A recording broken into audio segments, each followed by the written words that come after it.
మనం చూడండి, ఏదైనా వస్తువులు కొనడానికి వెళ్ళాం, ఇప్పుడు అగైన్ మళ్ళీ మ్యాంగో సీజన్ కదా, లేదా ఏదైనా ఫ్రూట్స్, మీరు ఏది కొనటానికి వెళ్ళినా అందులో ఏది సెలెక్ట్ చేస్తారు? మంచిది. మంచిదంటే ఏంటి? అక్కడ ఉన్న వాటికన్నిటికన్నా, అన్ని మంచియే అమ్మేయి, కానీ ఉన్న వాటికన్నిటికన్నా మీరేం వెతుకుతారు? విశ్వాసం చూడండి, విశ్వాస జీవితం కూడా మంచిదే, కానీ అది అలాగే కాదు. విశ్వాస జీవితం మంచిగా ఉంటే సరిపోదు, ఎదగాలి, అది శ్రేష్టతలోకి ఎదగాలి, అన్నిటినీ మించిందై ఉండాలి, అదే శ్రేష్టత, సద్గుణం అదే. వింటున్నారు? వాస్తవంగా ఈ పత్రిక రాసేటప్పటికి రోమ్ చక్రవర్తి నీరో క్రైస్తవుల్ని, అతడు పెడుతున్న హింస అలాంటిది ఇలాంటిది కాదు, క్రైస్తవుల మీద ద్వేషం చిమ్ముతున్నాడు నీరో చక్రవర్తి. క్రైస్తవత్వాన్ని లేకుండా చేయాలి అనుకున్నాడు, ఏదో ఒక నేరం మోపాలనుకున్నాడు. ఆ సమయంలో ఆయనకు ఒక బుద్ధి పుట్టింది. ఏంటో తెలుసా? ఆయనకు నచ్చల రోమ్ నగరం. అందుకే ఏం చేయాలంటే, ఇప్పుడు రోమ్ నగరం నచ్చలేదు, ఆ రోమ్ నగరంలో ఆ ఇల్లు నచ్చలేదు, ఆ ఇల్లు తీసేసి పెద్ద పెద్ద రహదారులు చేసి పెద్ద పెద్ద కట్టడాలు కట్టాలి అని ఏం చేశాడు? తగలబెట్టించేశాడు రోమ్ నగరాన్ని. అంటే ఆయన ఉద్దేశం ఏంటో తెలుసా? క్రైస్తవులంటే ద్వేషం, క్రైస్తవులంటే పడదు, వాళ్ళని సమూలంగా నాశనం చేయాలి, చంపాలి, హింస పెట్టాలి. అందుకే ఆ సమయంలో ఏం చేశాడంటే, తగలబెడదాం, రోమ్ నగరం తగలబడిపోద్ది కదా, ఎవరు తగలబెట్టారు అంటే ఎడ మీద పెడదాం, ఎవరి మీద? క్రైస్తవుల మీద పెడదాం, యేసుక్రీస్తు నమ్ముకున్న వాళ్ళ మీద పెడదాం. రెండు పనులు అయిపోతాయి. రోమ్ నగరం తగలబడిపోద్ది కాబట్టి ఆ తగలబడిన స్థానంలో నాకు అనుకూలంగా నేను కట్టడాలు కడతా. అదే సమయంలో నాకు ద్వేషం వీళ్ళంటే వీళ్ళని ఏం చేయొచ్చు? చంపచ్చు అని రోమ్ నగరానికి నిప్పు పెట్టాడు. నిప్పు పెట్టినప్పుడు ఈయనకి వార్త వచ్చింది, రోమ్ నగరం అంతా మండిపోతుంది, కాలిపోతుంది అన్నప్పుడు డ్యాన్స్ వేస్తూ పిడేలు వాయించాడు. అదే సామెత అక్కడే పుట్టింది. రోమ్ నగరం తగలబడిపోతుంటే ఫిడేలు వాయించాడు. ఎవడాడు? నీరో. అదనమాట సామెత.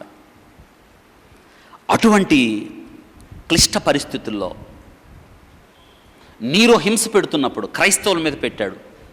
క్రైస్తవుల మీద నేరం మోపినప్పుడు క్రైస్తవుల్ని, కోపోద్రిక్తులైన రోమ్ పట్టణ వాసులు క్రైస్తవుల్ని అదే మంటల్లోకి ఇసిరేశారు. స్తంభాలు కట్టి మంట పెట్టారు, నూనె పోసి మండించారు, సింహాలకు ఆహారంగా వేశారు, బతికున్నప్పుడు కత్తితో అవయవాలు కోశారు, చిరచ్ఛేదనం చేశారు, వేల మంది యూదులను చంపారు. నిరపరాధులు, దేవుని నమ్ముకున్న క్రైస్తవులను చంపేశారు. నీరో చక్రవర్తి చంపించాడు. ఆ సమయంలో క్రైస్తవులు దేవుణ్ణి విడిచిపెట్టలేదు. అందుకే అంటున్నాడు, అది దృష్టిలో పెట్టుకొని మీ విశ్వాసం, మీలో సద్గుణం ఉంది, విశ్వాసంలో ఏముండాలి? ఆ గుణం దేవునికి మిమ్మల్ని మరింత దగ్గరగా తీసుకొచ్చింది అంటున్నాడు. క్రూరుడు, నీచుడు అయిన, దుర్మార్గుడైన నీరో హింసల్లో కూడా క్రైస్తవులు సద్గుణాన్ని వదలలేదు. నైతిక శ్రేష్టత, మంచితనం, దేవుని ఎడల వారికి ఉన్న విశ్వాసాన్ని విడిచిపెట్టలేదు. కాబట్టి ఇక్కడ చెడిపోయిన ఆ చక్రవర్తి చెడిపోయిన ప్రజల మధ్య జీవిస్తున్న ఆ క్రైస్తవులను చక్కగా ప్రోత్సహిస్తూ హెచ్చరిక చేస్తున్నాడు. విశ్వాసం కలిగి ఉన్నారు కదా, ఆ విశ్వాసమందు మీరు సద్గుణాన్ని కలిగి ఉండండి. మనం కలిగి ఉన్నామా? సద్గుణం, తెలుగులో మంచి గుణం, మంచితనం కలిగి ఉన్నామా అండి? ఆలోచించండి. ఫిలిప్పీ పత్రిక 2వ అధ్యాయం పౌలు గారు ఏం చెప్తున్నాడు చూడండి. ఇక్కడ ఫిలిప్పీ పత్రిక 2వ అధ్యాయం 14 నుంచి 16 వచనాలు చదివితే ఏం చెప్తున్నాడు చూడండి. మీరు మూర్ఖమైన వక్ర జనము మధ్య నిరపరాధులను, నిష్కలంకులను, అనిందులైన దేవుని కుమారులను పోలి ఉంటకు లోకమందు జ్యోతులు అని చెప్తున్నాడు. చూసారా? ఎవరి వలె? జ్యోతుల వలె అని చెప్తున్నాడు.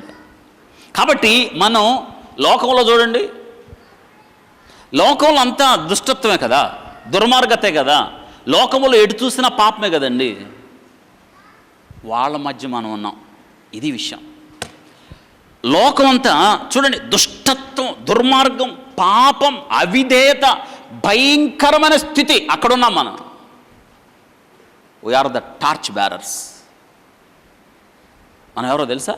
జ్యోతులు. మనం పాపంతో మగ్గిపోతున్నారే, చీకట్లో ఉన్నారే, భయంకరమైన జీవితం జీవిస్తున్నారే. అటువంటి వాళ్ళ మధ్య దేవుడు మనల్ని ఎందుకు ఉంచాడు తెలుసా?